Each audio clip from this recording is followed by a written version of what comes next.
A group of ambitious engineers decided to rebuild history by creating a brand new version of the Titanic. But soon after construction began, strange and unsettling events started to unfold aboard the ship. The story takes us back to the year the original Titanic sank. Amidst the chaos, a young woman named Elizabeth managed to escape the doomed vessel, desperately calling out for her fiancé, Charles. Her cries echoed into the freezing night, but no one answered. Crew members forcibly placed her into a lifeboat that was being lowered into the icy waters, until, suddenly, the rope snapped. The boat flipped upon impact, sending everyone plunging into the frigid sea. Somehow, Elizabeth climbed onto the overturned lifeboat, trembling and gasping for air. That's when she heard Charles calling her name from a nearby iceberg. Without hesitation, he leaped into the freezing water to reach her.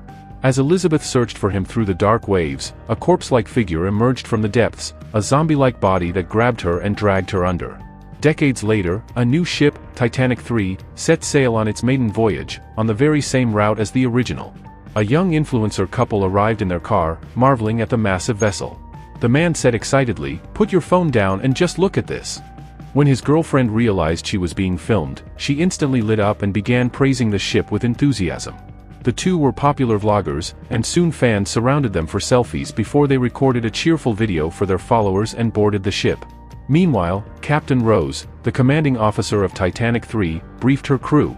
She announced that military officer Brian Andrews and his team would be stationed aboard to ensure round-the-clock security, especially since many valuable artifacts recovered from the original Titanic were displayed on board. Down below, a mysterious young woman quietly crawled out of a large suitcase. She slipped into the lower decks unnoticed, eventually sneaking into a crew room to steal a uniform. Disguised as staff, she made her way to the ship's museum section, where an old violin rested inside a glass display case. As soon as she laid eyes on it, she grabbed it. A furious man stormed in, shouting for her to put it down, explaining that it was one of the ship's most prized relics, retrieved after decades buried beneath the sea. He didn't want a stranger damaging it. Julie, another crew member, tried to defuse the situation and gently asked the girl to leave. But as the girl turned, she noticed a gold coin and an ornate hairpin on display. She whispered that her grandmother once owned a pin exactly like that. Then, her tone darkened. She said the items of the dead should never have been taken from their graves, warning that disturbing them brings a curse. The man, now irritated, demanded to know who she was and why she was talking nonsense. Julie admitted she had no idea. There were so many workers on the ship that it was impossible to recognize everyone. She urged the girl to go immediately. While the two argued, the mysterious woman quietly pocketed the gold coin and hairpin before slipping away.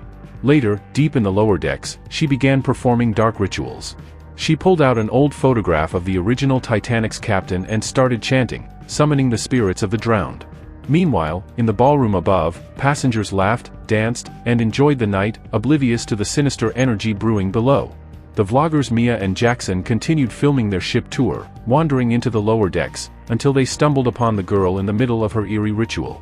Confused and frightened, they watched her chanting in a terrifying tone before deciding to leave. But just as they turned, the door behind them swung open with a loud creak. They spun around in panic, only to find their fan, Nasi, who had tracked them down through their live stream. Despite the noise, the mysterious girl remained unshaken, entirely consumed by her dark magic. Suddenly, the ship began to tremble, the walls rattling as her power surged. The vlogger's camera abruptly shut off. Jackson shouted that they needed to get out, fast. Mia and Nasi bolted after him. Back in the captain's cabin, the lights flickered wildly.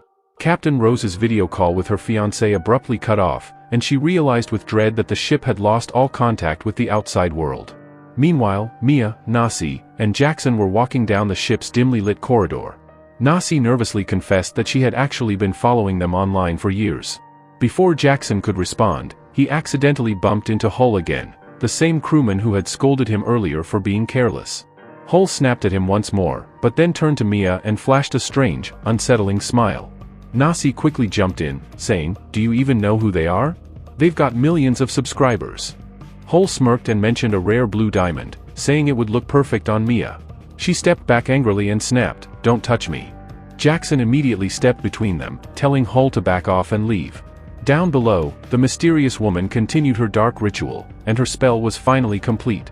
That's when the truth came out. The captain of the original Titanic was her great-grandfather. Suddenly, the ghostly spirit of Captain Edward Smith appeared before her, his eyes cold and lifeless. Up on the deck, Mia and Jackson were filming another segment for their vlog when a soft, haunting violin melody echoed through the air. Mesmerized, Mia turned, and saw a ghostly man standing behind her, playing the violin with eerie beauty. The sound was so hypnotic that she and Jackson began to dance, lost in the rhythm. But then, something strange happened. The entire ship plunged into darkness. Titanic 3's power went out completely. Still in a trance, Mia kept dancing with Jackson, until the violin's sweet tune twisted into a horrifying, high-pitched screech that felt like it was tearing through her skull. She screamed in agony, clutching her head. Jackson froze, unsure what to do, as the ghostly violinist drifted closer to Mia. She covered her ears and begged for the sound to stop, but before she could move, the ghost seized Jackson and dragged him into the thick fog. Moments later, as the haunting noise suddenly ceased, the captain's assistant ordered a full systems check. Disoriented and terrified, Mia stumbled around searching for Jackson, but he was nowhere to be found. Hull appeared again, trying to calm her down and even asked her to meet him later at the ship's bar. Still shaken, Mia agreed but soon remembered her phone. As she reached for it, Hull quietly walked away. Determined to warn everyone about the sound she had heard, Mia prepared to make a call, only for the ghostly violinist to reappear right in front of her. The chilling noise returned, louder than ever, as he lunged forward and killed her. Moments later, security officers discovered Mia's lifeless body. The head of security rushed to inform Captain Rose and escorted her to the control room, where strange malfunctions were spreading across the ship systems. Rose ordered her crew to shut everything down and restart it immediately. Just then, a panicked Brian arrived and asked her to come with him. They hurried to the deck, where Mia's body lay motionless. Rose demanded to know where her husband Jackson was and told Brian to check if Mia had been live streaming. Her phone might hold clues. Soon after, Hector arrived and ordered guards to clear the area. Captain Rose picked up Mia's phone and told Hector to check who she last called while she went to the control room to contact the Coast Guard. Meanwhile, one of the engineers was repairing a malfunctioning system when he heard a strange whisper. As he turned, a ghostly figure loomed toward him. He tried to run, but another phantom appeared in his path and struck him in the head with a metal pipe, killing him instantly. In another room, Hector, Brian, and several guards reviewed footage from Mia's camera. When Captain Rose joined them, they said nothing looked suspicious, until they played the final clip. In the video, Jackson vanished into the fog, and then Hull was seen approaching Mia. After he left, Mia appeared terrified, glancing around before the video abruptly ended, right before her death. Rose immediately suspected Hull and ordered him brought in for questioning. At that moment, Hull was chatting casually with Julie in the ballroom when Rose and Brian arrived. They asked him to come with them to a private room. Once inside, the captain told him the news: Mia was dead, and her husband was missing. Hull was the last person seen with her alive, and security footage showed him arguing with Jackson earlier. Hull sighed and said, "Yeah, I lose my temper sometimes, but that doesn't mean I kill people." Just then, deep below the deck, the mysterious woman unleashed her powers once again. The ship's massive engines suddenly roared to life on their own. Feeling the vibration beneath her feet, Captain Rose dashed to the control room, then out onto the deck, and to her horror, saw the Titanic 3 slowly moving forward on its own. She tried contacting Parker over the radio, but there was no signal, no connection to the outside world. Furious, she turned to her crew and shouted, "Who started this ship?" Her assistant stammered, "Captain, all the controls are locked." Following the captain's orders, the crew tried rebooting the ship's system, but nothing worked. The engines kept running on their own, powered by some unknown force. To their horror, the Titanic 3 was now sailing straight toward the same iceberg that had destroyed the original Titanic over a century ago. Captain Rose shouted for answers, demanding to know why this was happening and ordering everyone to reverse course immediately. She met Brian on the deck, and together they rushed toward the engine room to investigate. Meanwhile, on the upper deck, Julie and a woman named Ms. Tross were enjoying the view when another passenger approached Ms. Tross and complimented her necklace. "It's beautiful," the woman said softly. Ms. Tross smiled and thanked her, but when the woman turned, her true face was revealed. She was a ghost. The spirit suddenly lunged at Ms. Tross, using that same necklace, her own, from when she died aboard the original Titanic, to strangle her to death. These were the restless souls of those who had perished in the icy waters long ago.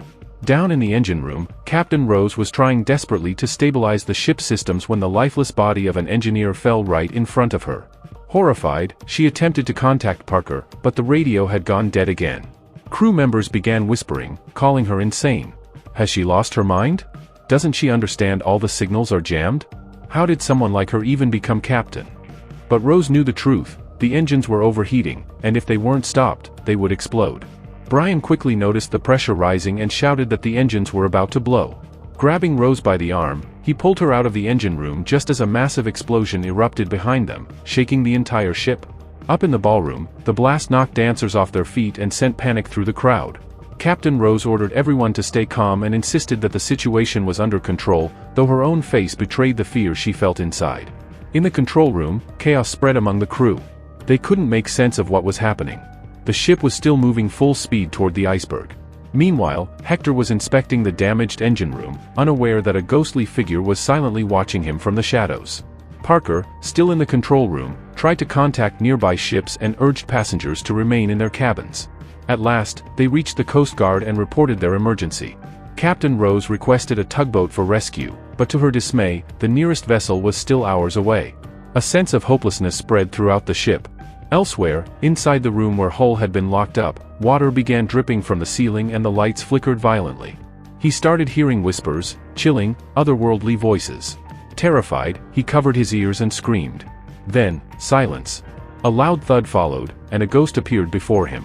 Hull scrambled into a corner, trembling, shouting, "Stay away from me." But the ghost bound his hands to the bed with invisible force and exhaled a freezing breath across his face. At that same moment, Nasi burst into the control room to see Captain Rose. "I have something important to tell you," she cried. When Rose agreed to listen, Nasi explained that a ghost had killed Mia. To prove it, she showed the final video recorded on the vlogger's phone. But Rose dismissed it immediately.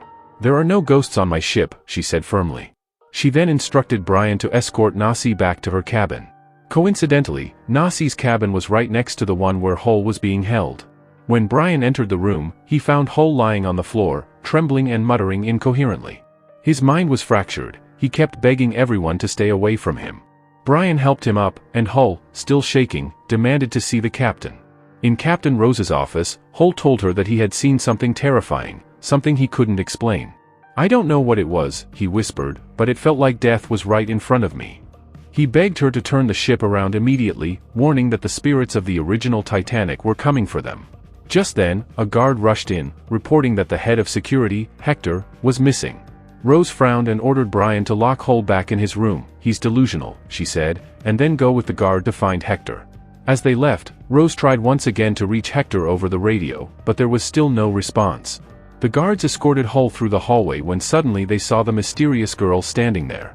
Hull's eyes widened in recognition. "That's her," he shouted. "She's behind all of this. She's the one who kept saying the dead were buried with gold." The girl stepped back, shaking her head. "No," she said quietly. "You're wrong. I didn't kill anyone." She said she knew exactly what was happening, and that she would tell everyone. But no one wanted to listen to the truth. Pointing straight at Hal, the girl shouted, "It's all his fault. He dove thousands of feet into the ocean and stole what belonged to the dead. Now they've come back to take it all. This ship is cursed. None of us are making it out alive." Panic swept over Hal as he asked if there was any way to stop it. The girl looked at him, her eyes hollow, and whispered, "It's too late." Brian locked her inside a cabin, but she screamed endlessly, her voice echoing down the corridor. Moments later, the door creaked open on its own, and the ghostly figure of Captain Edward Smith appeared. Brian fired his gun, but the bullets passed right through the apparition and hit his own friend instead. Instantly, the ship's power went out, plunging everything into darkness. "Use your phone flashlights," Captain Rose ordered. "Aim them at the controls." As they struggled to restore power, Rose caught a shadow moving along the wall and shouted for everyone to shine their lights in that direction. But when they did, there was no one there. She brushed it off as her imagination and told her crew to keep working on the system. Meanwhile, the ghost of Captain Smith transferred part of his power to his great-granddaughter, the same girl Brian had locked away. Terrified, Brian froze as he watched her eyes glow with an eerie blue light. Then, without warning, she turned and struck him unconscious before calmly walking out of the room. Hal, trembling and drenched in fear, returned to his cabin. He decided to throw everything he had taken from the wreck back into the ocean, hoping it would end the curse. Trying to steady himself, he went to the bathroom to wash his face, but as soon as he looked up, he saw Mia's ghost in the mirror. When Brian regained consciousness, he realized his friend was still alive. "Stay here," he told him, "I'll get help." But the guard refused to listen and followed him into the corridor, only to be instantly killed by a ghost lurking in the shadows. Meanwhile, the possessed girl made her way to the control room.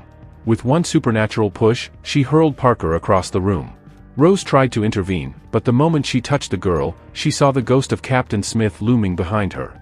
The girl shoved Rose aside and turned the Titanic 3 directly toward the same iceberg that had destroyed the original ship.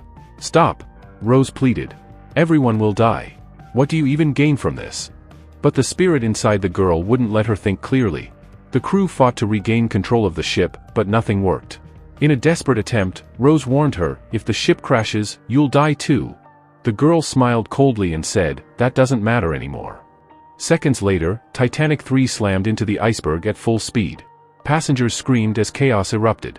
Julie tried to calm everyone, guiding them toward the assembly area while Rose desperately attempted to contact the outside world, but there was no response. Then Hal burst in, shouting that he finally understood what needed to be done. "We have to return everything taken from the original Titanic to the sea, or this will never stop," he insisted. But Rose, overwhelmed and running out of time, snapped, "If you really want to help, get people on the lifeboats. I don't have time for your ghost stories." Titanic 3 was now sinking fast. Panic spread like wildfire. Amid the chaos, Brian found an old artifact recovered from the first Titanic wreck, but before he could escape, Mia's ghost appeared before him. Possessing his hand, she turned his gun on himself and pulled the trigger. The ship had already gone half under. Passengers screamed, running in every direction as the cursed ocean swallowed the Titanic once again. Water had already flooded the corridors, and chaos erupted across every deck. In the grand ballroom, Julia frantically searched for Brian, but he was no longer among the living. His ghost appeared above her and sent a lifeboat crashing down from the ceiling, crushing everything beneath it. Hal, trembling but determined, kept helping passengers escape, refusing to give up. Yet as the crew tried lowering another lifeboat, the cables snapped, sending everyone plunging into the freezing sea, just like the first Titanic. Captain Rose stood firm, refusing to abandon ship. She stayed until the very last moment, embodying what it meant to be a true captain. Then, with a deafening roar, Titanic 3 disappeared beneath the waves. Hours later, a shivering Hal lay in a lifeboat drifting through the icy darkness. Suddenly, he heard a faint voice. It was Captain Rose, barely conscious and clinging to a floating plank. Hal pulled her aboard, gasping and freezing, but alive. As they caught their breath, Hal suddenly began laughing uncontrollably. "Can you believe it?" he said between gasps. "I stole from the dead, and the dead killed everyone, but spared me." Rose tried to calm him. "You helped people," she said softly. "You did what you could. Let it go now." But before she could finish, Hal went completely still. Rose turned to him, and froze. His eyes were open, lifeless. He was gone. Then, as the waves rocked the boat under a blood-red dawn, Hal's body twitched. His eyes turned ghostly pale, and with a chilling grin, his spirit rose once more, reaching toward Rose as she screamed into the endless sea. This is how our story ends here.